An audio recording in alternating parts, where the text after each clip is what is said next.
Is going on walks with your Akita an absolute nightmare because they won't stop pulling on the lead? Well, don't worry, we have the video for you.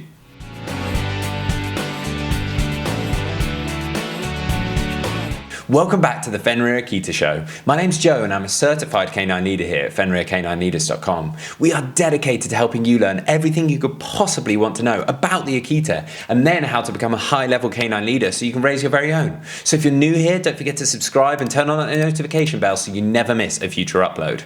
The Akita is an incredibly powerful breed, so if they're pulling on a walk, well, they're probably taking you for a walk. So today we're going to be tuning into a webinar that the canine behaviorist and founder of FenrirCanineLeaders.com, Will, has recorded all about dogs pulling on their lead and how to deal with that situation. So over to you, Will. So here we go, another quick fire webinar that I like to do with you guys around dogs that pull on walks.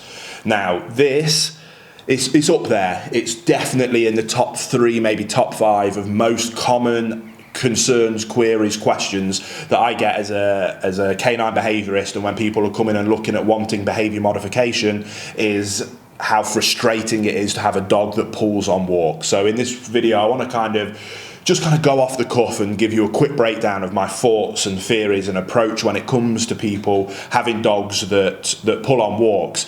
Now, for me, I always, and it's kind of the theory behind why we started on YouTube, and it's now 95% of the effort that we put in is around early education with owners. Getting in before problems arise, in my opinion, is the most important thing that we can bring to the canine community, which is why in our Perfect Puppy course, we so heavily focus on getting heel working right from day one and making it an absolute priority. Having a little puppy that bounces around all over the place on a lead might seem cute, but as soon as those first few months of that cute puppyhood nature wears off and the novelty of having a puppy wears off and you're getting a little bit frustrated about just how hard work it is, and especially if you've got a large powerful breed, it then becomes absolutely miserable. And I have got countless cases of people that have been pulled over by their dogs, have been literally dragged down the street by their dogs.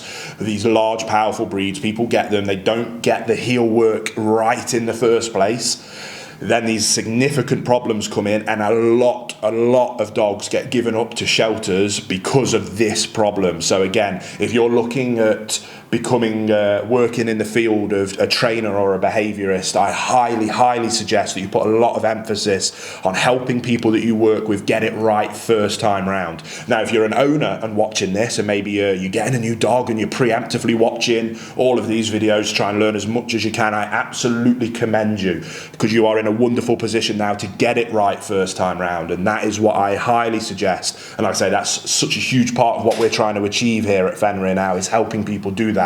But that doesn't help the fact that there is still countless people. 9 people out of 10, 99 out of 100 people that I see just driving around day to day have dogs pulling on walks. I think when I was younger, I used to watch people, and it was quite common to have dogs walking lovely. And I think as the years have gone by and as decades have gone by, people have the acceptance of a dog pulling on a walk has become absolutely fine. I think a huge part of that is around the booming popularity of harnesses. I love harnesses. We love working with them. We have our own range of harnesses.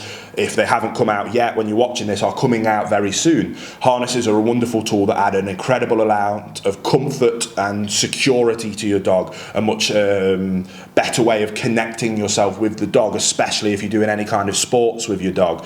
But to advertise them as a solution to stop pulling, I think has caused a huge influx in people having dogs that pull badly. And because it takes the pressure off a neck with a collar, I think people live with it much more comfortably. So, oh, my dog just pulls, but it's got a harness on, so it's not really hurting itself. I would love to help encourage people just to rewind that, and the joy of having a dog that walks to heel is when I give owners something, with all the behaviour modifications that come my way, when I help people, when I have people come in there, they're often in tears about how miserable it's become to walk their dog, and in one session we can turn that around and give them back a dog that walks beautifully to heel. That, for me, is one of the best things I can give to a dog owner, because it allows them then to go and exercise. When a dog walks nicely, it builds a wonderful relationship with them, and then so much more joy with living with a dog comes off the back of being able to get out and walk with a dog that's walking nicely to heel. So when we're addressing it as a behaviour, it is often a behaviour that we'll address quite quickly, and it's often, and we kind of have levels to it, and it often depends on the owner's comfortability with things around corrections. Obviously, it's no secret I'm a balanced dog trainer, and I use all the tools in the toolbox. Hey guys, very quickly, I just wanted to ask, are you following us over on Instagram? If you're not, there's 2 accounts that I would love for you to check out. The first one is our brand account, at Fenrir Canine Leaders, where you can see more about our industry-leading products that we create. If you're interested in following me personally, that's at I am Will Atherton, where you can see behind the scenes of me working with some of the most extreme behaviour cases in the world and what it takes to run these kind of YouTube channels. And maybe if you just want to be able to come over and chat with me, that's the place for you. So there'll be links down in the description box for both of our Instagram pages. I'd love for you to come and check them out, and hopefully we'll chat over there. We've discussed on multiple occasions in these short webinars my theory on the use of physical correction, that to justify the use of a physical correction or a corrective-based tool, it has to meet one of my 3 criteria. Is the dog causing harm to somebody else? Is the dog causing harm to itself? Or is the dog causing any serious property damage? When it comes to pulling on a lead, I think that it quite comfortably ticks the first 2 boxes. In terms of it causing harm to other people, large, powerful breeds really significantly hurt their owners when they pull them. And again, I have a lot of cases where people have had serious injuries, where they've been physically pulled off their feet, people have hit their face on the floor, people have been covered in grazes, and that's been the catalyst to finally do something about it and come to me. That justifies my use of a physical correction. I also think that the dog causes themselves significant harm, especially if they're utilising a flat collar, even a harness. They cause themselves physical harm, but there's definitely a justification in terms of the emotional harm that is caused by a dog that pulls on a lead. A dog pulling on a lead is making decisions for itself. It's not looking up to you for guidance and direction. A dog that doesn't have a good leader in its life whom it knows it can look up to for guidance and direction will be an anxious, fearful dog. An anxious, fearful dog lives in a fight or flight response because it doesn't know what to do. It's bouncing off the walls. It's got no direction from an owner, and it has that constant state of living in anxiety and fear, and that causes significant emotional not abuse, but it causes emotional distress to the dog. And I absolutely think that addressing heel walking is a huge proponent of having a dog not live in that emotional distress, to finally remove that baggage and just go, oh, finally, yes, I can look up, you can tell me what to do, amazing.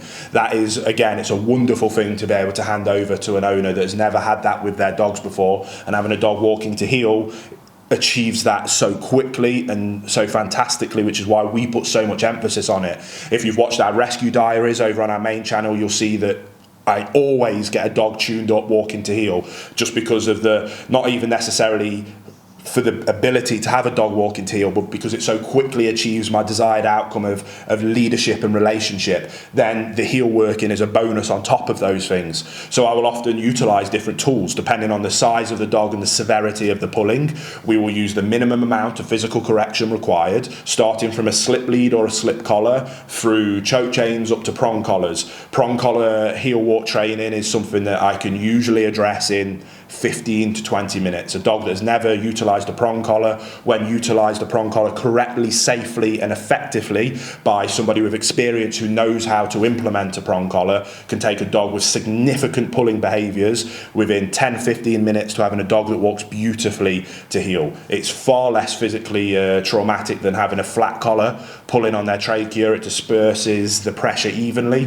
There's so many excellent things about that prong collar. Now again, I always like to use as little corrections as possible when working with dogs, and ideally if you do it right from the get-go, you can never have to use physical corrections, and that's the process that we preach in our Perfect Puppy course. Doing it right first time round means that you never need to use one of these tools. But if you have a dog that is reactive on a walk, pulling on a walk, I can tell you that utilising a distraction-based approach with food rewards 99 times out of 100 does not work. And 9 times out of 10, when people come to me, they have already been to 3, 4, 5 plus positive base trainers for the same behaviour as pulling on a walk, who has tried to use a distraction, luring them away approach and has never worked. They're then pulling their hair out, considering sending their dog to a shelter or giving it away or even putting it down, and I become their last-ditch effort, and they physically are moved to tears a lot of the time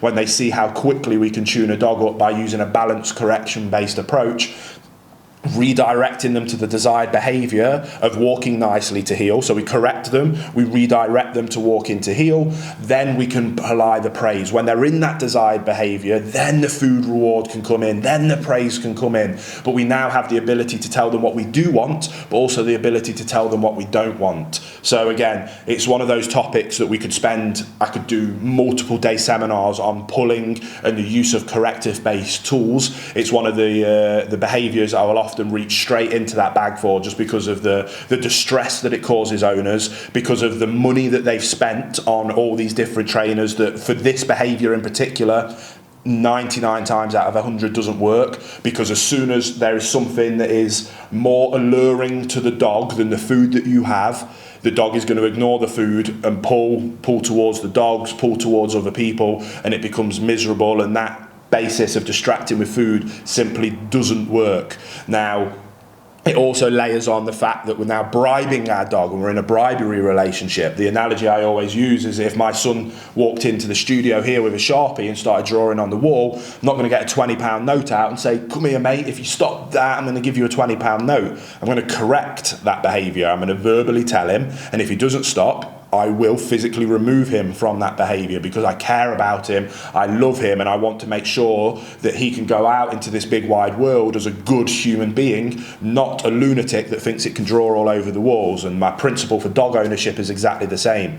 I will tell you if you are doing something that is causing harm to yourself, harm to other people, or is causing significant property damage. So again, I think if more people take that approach in a fair, consistent, loving way, based on leadership and relationship, there is no need for any dog owner in the world to struggle with them pulling on walks. And we're going to do more videos around exactly how we do that. If you want to see me do that with all the rescue dogs that I volunteer at the local rescue centre for me, I do that with all the dogs I work with. You can go and check out the training channel and see that in person, me actually doing it. But with these webinars, I like to make them much more focused on mindset and theory, because I truly think that that's the most important thing. So I hope you got something from this. You do not need to struggle with your dogs pulling on walks. It's something that can be addressed very quickly, and if you don't want to do it yourself, or you think that that's a bit overwhelming, seek professional help from a balance trainer who has the skill set in utilising corrective tools to be able to address these behaviours fairly, quickly and efficiently, to get you to a point where your dog can then enjoy the world and you can enjoy living with them. I truly think that if you love dogs and you want to have that wonderful, joyous relationship with your dogs, then it's a no-brainer to get on top of this. And just like my analogy with children, we correct children, we discipline children because we love them and because we care for them. There is nothing wrong in doing the same thing with dogs, as long as we do it fairly and consistently. And that does, no questions about it, doesn't create fearful dogs. Lack of leadership, lack of guidance and direction, that creates anxious, fearful dogs. Good boundaries, rules and expectations with consequences, that creates happy dogs, because they can trust in you, that they can get their guidance and direction from you. And as long as you're being fair and consistent, that is how you get a happy dog. So again, hope you enjoyed that little quickfire webinar. There you have it, guys, some really useful tips and tricks that you can put into practice straight away with your Akita to stop them from pulling on walks. I really hope you enjoyed today's video. If so, get involved in the comments down below, as we would love to hear from you. Don't forget to subscribe and turn on that notification bell, as we have 2 dedicated videos coming here every single week. So I can't wait to see you in the next episode of the Fenrir Akita Show.